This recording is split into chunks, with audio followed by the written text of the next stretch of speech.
there, this is Lindsay from the North End Organic Nursery. Today we're going to talk about garlic.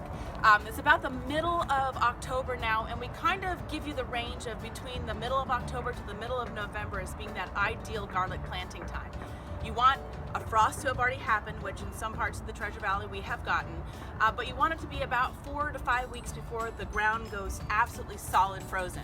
So it gives you enough time for the garlic to set in, sprout, but not so much time that they put on a lot of top growth before they get frozen out and where they have to go back into their dormant state. Well, not really dormant, but they go back into focusing underneath the soil. So right now we're getting pretty close to it. I generally say think Halloween, think vampires not liking garlic, and think about planting garlic. If you can't remember that, just think about the end of October is the best time to start thinking about planting garlic. So talking about doing that today, one of the first things you want to do is prepare your soil. Garlic loves compost. It loves good, rich, organic matter soil that is not super heavy and thick.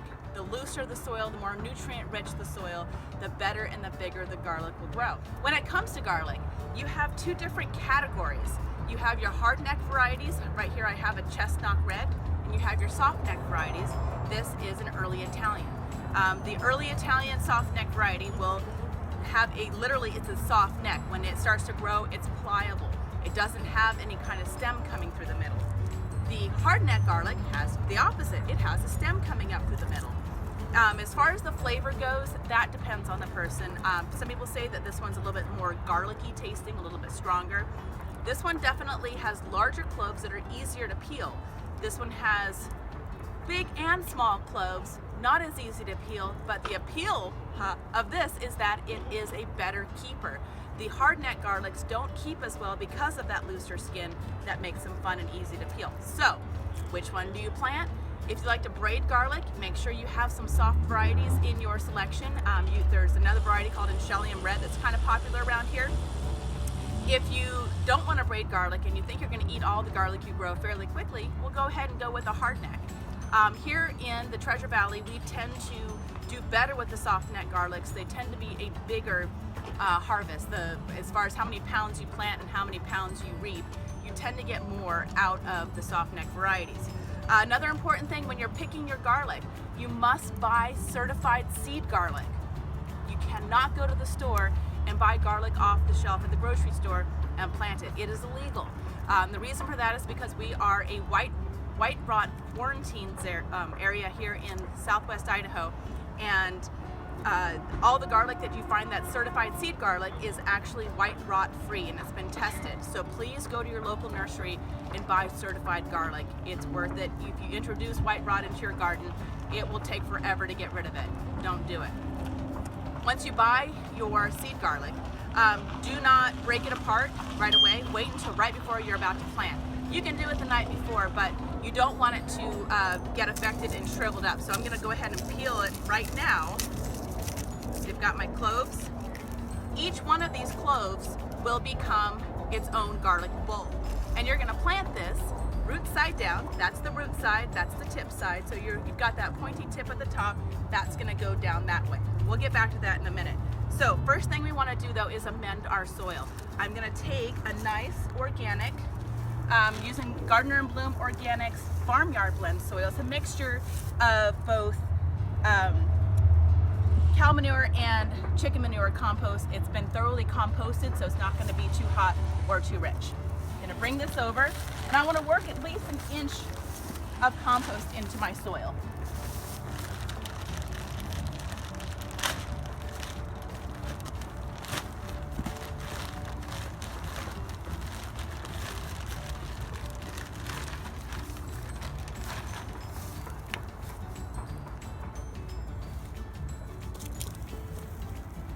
I'm not going to plant this whole bed, so I'm just going to work it into this one section.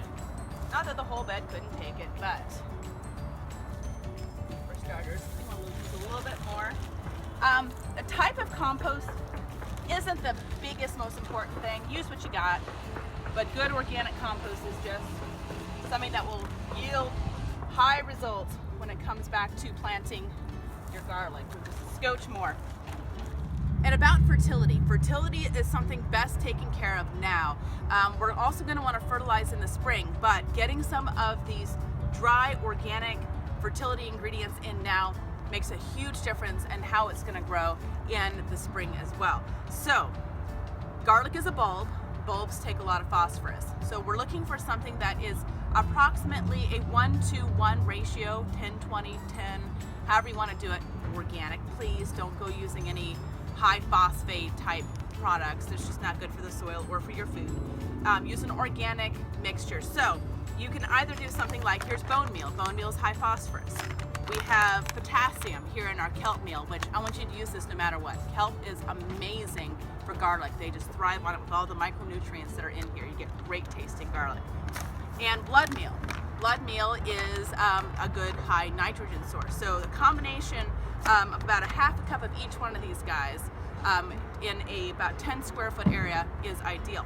Now, some of your organic tomato fertilizers, because remember, phosphorus is roots, fruits, flowers, and sweetness. So some of our tomato foods are actually already in that nice proportion. We've got a 2-7-4 with this Job's vegetable and tomato food. If you have this lying around, or if you go to your local garden store and they have this, this is a all-in-one kind of thing. Now, I would still use the kelp meal, no matter what, because this may get its potassium from another source, and the kelp meal has all kinds of benefits that have nothing to do with the actual fertilizer. So we can use any mixture of the above. Because I'm used to using individual ingredients, I'm going to go ahead and use these guys now. Okay, going to take about a half a cup. Probably doing about a quarter cup for my situation here. I'm not doing a whole 10 square feet. I'm doing about probably 5.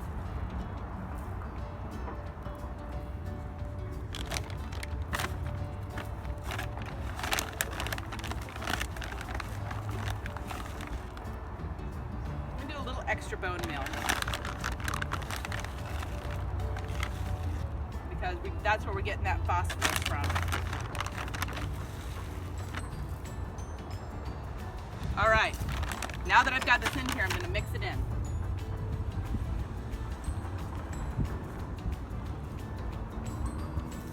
And just kind of incorporate it just a little bit into my soil. We've incorporated all of our organic matter and fertilizers into the soil. Now we're ready to plant. A couple different options. You can either trench and plant along a trench line, or you can dig holes and alternate in between rows about 6 inches, and that's kind of like a French biointensive method where you don't have rows, you just have a bed of garlic. It just depends on your layout. If you're dealing with a raised bed, you can do this way. If you're on a flat ground and you're going to need a walk in between your garlic to be able to weed it in the springtime, I recommend doing the trenches and then give it 1 to 1.5 feet in between rows so you can get in between and weed. We're going to talk about this a little bit more probably, but garlic does not like to compete. Anything in the allium family, keeping this weeded is probably one of the best things you can do for the best harvest later on. So make sure that you both keep it weeded and well mulched, and you should have a good harvest. So I'm going to do this one in the French biointensive way. I'm going to dig a hole, another hole, dig one in between, dig one over here, kind of alternating about 6 inches apart. Roots of other plants. You cannot plant a cover crop at the same time. It doesn't like to compete. I'm actually going to stay back because that's a tree and I don't want it to compete with that.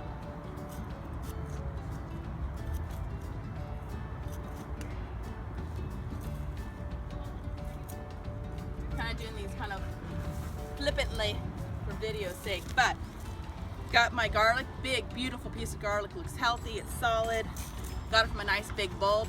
The bigger the clove, from the bigger the bulb, the bigger the potential garlic you will have in the springtime. Take it, I'm gonna shove it into the ground about 3 inches down. Another one, shove it into the ground.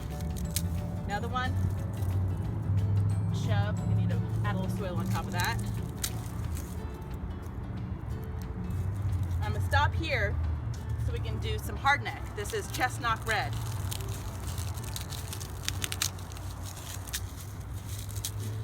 Beautiful, beautiful color on these guys.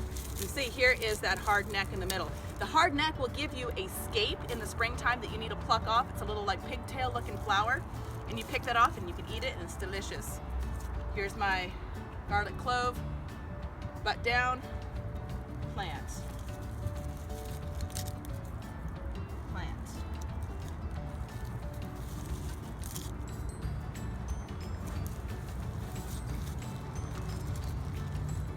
Garlic is a bulb, just like any other flower bulb that you might think about planting.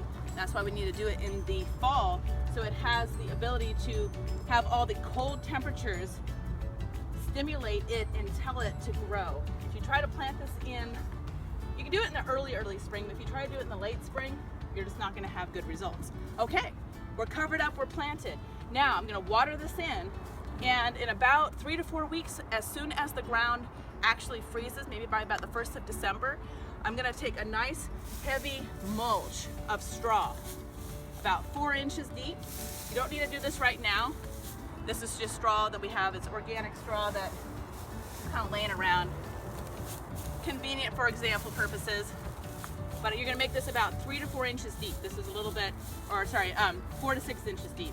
The purpose of this is to keep the ground from heaving. This is not so much to keep the cold out, but to keep the freeze in. Once the ground freezes, we want it to stay frozen until it's ready to unfreeze permanently. Come springtime, when we have gotten to that unfreeze stage, you're going to want to remove all of this and let it continue to grow. You can keep a little bit on there as like weed suppression and mulch, but you don't want to bury it anymore. The burying it is like keeping a blanket on top of it so that it doesn't do that heaving process and shoot your garlics out of the ground. Starting about the 1st of April, you're going to want to fertilize it about every 2 weeks with a mix of fish and kelp in a liquid form. The Gardener in Bloom liquid kelp fish molasses combination, the one that has the high phosphorus, is a really good recommendation that I would like to make. And about middle of June, you're going to want to start looking at your garlic to see if they're ready. You can pull one up and see if it's well bulbed out and has lots of grooves on it, like it's filled out nicely. With the soft neck garlics, they'll start to turn brown and fall over. With the hard neck garlics, you're going to have to pick off those scapes. But at some point, you just have to start pulling them and taking a look. When you harvest them, please make sure you take a shovel or a pitchfork and pop the soil where you're harvesting them from. Don't just yank them out of the ground without loosening the soil first. You're going to damage the garlic, and like has happened to me on many of occasions, you're going to actually leave the garlic in the ground as the neck breaks off as you're pulling it out. So these are some of the basics about growing garlic here in Idaho. We have a fantastic garlic growing state. I encourage you to get out there, try growing some. It's a great way to also plant something in the winter, but remember, if you plant it in a garden space, you're not going to be able to use that garden space until about the beginning of next July. Great opportunity for you to then start your fall garden from your garlic garden. Well, this has been Lindsay with the North End Organic Nursery. Thanks for joining us today, talking about how to grow garlic here in the Treasure Valley. Come down and see us, 3777 West Chinden Boulevard in Garden City. We have seed garlic, we have the fertilizers, we have the mulch, we even have the straw. We'd love to see you. Have a great day.